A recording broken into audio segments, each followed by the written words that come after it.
नमस्कार, न्यूज 18 के digital platform पर आपका बहुत स्वागत है। मैं हूं आपके साथ अंशिका पाठक।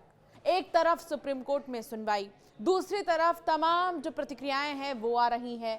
पश्चिम बंगाल जो है वो जल रहा है और साथ ही ताजा जानकारी ये है कि पश्चिम बंगाल के राज्यपाल मुर्शिदाबाद भी जाएंगे, लेकिन उससे पहले कई तरह के बयान सामने आ रहे हैं। आज की इस वीडियो में आपको विस्तार से बताएंगे कि सुप्रीम कोर्ट में जो सुनवाई हुई उस पर सुप्रीम कोर्ट ने क्या कहा, जिसके बाद केंद्र की तरफ से कुछ आपत्तियां जाहिर की गई हैं और अब जो अगला डेट जो है तय किया गया है सुनवाई के लिए वो कौन सा है। तो विस्तार से देखिए इस पूरे वीडियो को। वक्फ संशोधन कानून पर गुरुवार को सुप्रीम कोर्ट में दूसरे दिन करीब 1 घंटे सुनवाई हुई।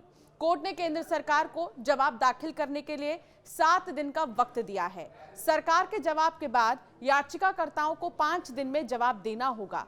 अगली सुनवाई 5 मई को दोपहर 2 बजे होगी।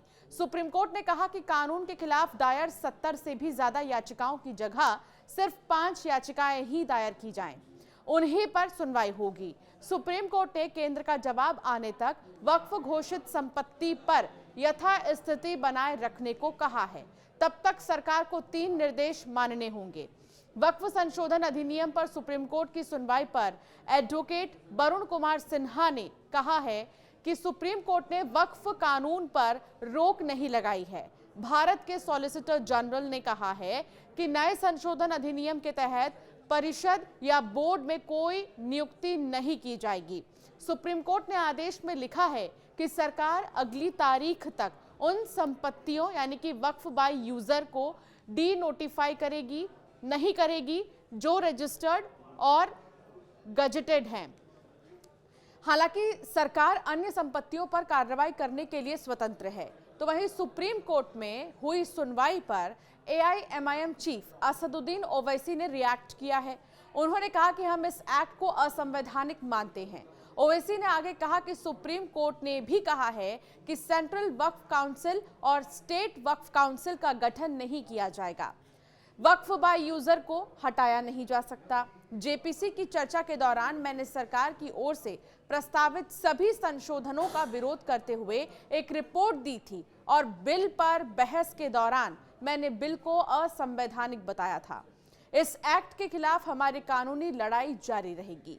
सुनवाई के दौरान केंद्र सरकार ने नए वक्फ एक्ट के प्रावधानों पर रोक लगाने के कोर्ट के प्रस्ताव का कड़ा विरोध किया। सॉलिसिटर जनरल तुषार मेहता ने कहा, संसद से उचित विचार विमर्श के साथ पारित कानून पर सरकार का पक्ष सुने बिना रोक नहीं लगाई जानी चाहिए।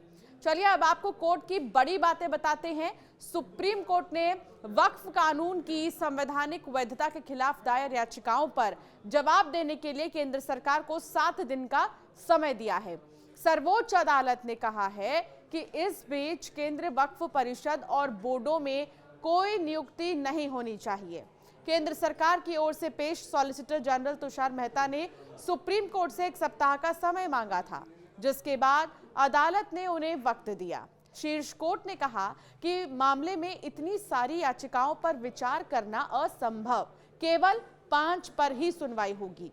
याचिकाओं पर सुनवाई के दूसरे दिन प्रधान न्यायाधीश संजीव खन्ना ने कहा कि अगर किसी वक्फ संपत्ति का रजिस्ट्रेशन 1995 के अधिनियम के तहत हुआ है तो उन संपत्तियों को नहीं छेड़ा जा सकता। केंद्र सरकार ने सुप्रीम कोर्ट को आश्वासन दिया कि वो अगली सुनवाई तक वक्फ बाय डीड और वक्फ बाय यूजर को गैर अधिसूचित नहीं करेगा। सुनवाई के बाद उच्चतम न्यायालय ने वक्फ संशोधन अधिनियम 2025 की वैधता के खिलाफ याचिकाओं पर सुनवाई के लिए 5 मई की तारीख तय की है। कोर्ट में तुषार मेहता ने कहा कि सरकार और संसद के रूप में हम लोगों के प्रति जवाबदेह है। क्या बेंच कुछ धाराओं को फौरी तौर पर ही पढ़कर एक्ट पर रोक लगाने पर विचार कर रही है? बेंच किसी वैधानिक प्रावधान पर रोक लगाने जा रही है तो ये दुर्लभ होगा। आपको कानून के इतिहास में जाना होगा। लाखों सुझावों के बाद संशोधित कानून बना है। ऐसे कई उदाहरण हैं जिनमें गांव को वक्फ में हड़प लिया गया, कई निजी संपत्तियों को वक्फ में ले लिया गया।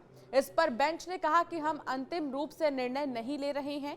सीजेआई खन्ना ने कहा, ये विशेष स्थिति है, हमने कुछ कमियों की ओर इशारा किया है, कुछ सकारात्मक चीजें भी हैं। हम नहीं चाहते कि इतना बड़ा बदलाव किया जाए कि पक्षकारों के अधिकार प्रभावित हों। 5 साल से इस्लाम मान रहे हो जैसा प्रावधान भी है, लेकिन हम उस पर रोक नहीं लगा रहे। कोर्ट आमतौर पर कानूनों पर रोक नहीं लगाते हैं, लेकिन व्यक्तियों के अधिकार भी प्रभावित नहीं होने चाहिए।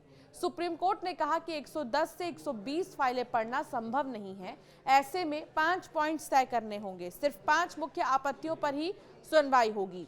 सभी याचिकाकर्ता मुख्य बिंदुओं पर सहमति बनाएं, नोडल काउंसिल के जरिए इन आपत्तियों को तय करें। हालांकि बेंच ने 10 याचिकाएं लिस्ट कर ली हैं। इसके अलावा 3 नोडल वकील नियुक्त करते हुए कहा कि वे तय करें कि कौन बहस करेगा।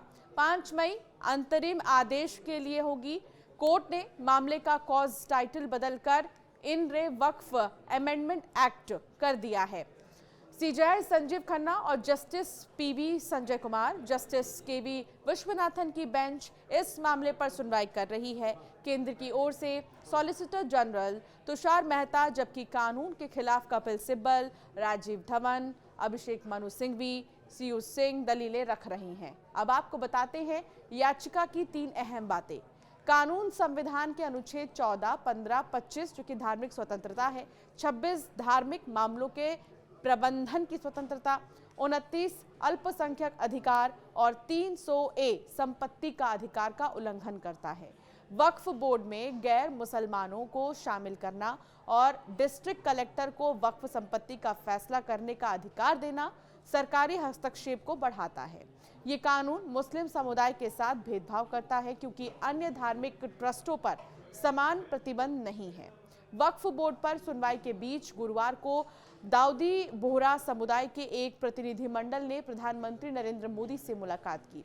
वक्फ संशोधन अधिनियम के लिए धन्यवाद दिया। उन्होंने कहा कि समुदाय की लंबे समय से लंबित मांग पूरी हुई है। तो एक तरफ खुशी जाहिर की जा रही है वक्फ को लेकर, तो दूसरी तरफ नाराजगी जाहिर की जा रही है। कई याचिकाएं लगाई गई हैं, अपील की जा रही है कि जल्द से जल्द इन पर सुनवाई हो और कोई फैसला आए। तो अब इंतजार है 5 मई का। 5 मई को एक बार फिर से सुनवाई होगी, तब जाकर सारी बातें साफ होंगी। आपका क्या मानना है सुनवाई पर? आपका क्या मानना है वक्फ को लेकर? हमें जरूर कमेंट कर बताएं।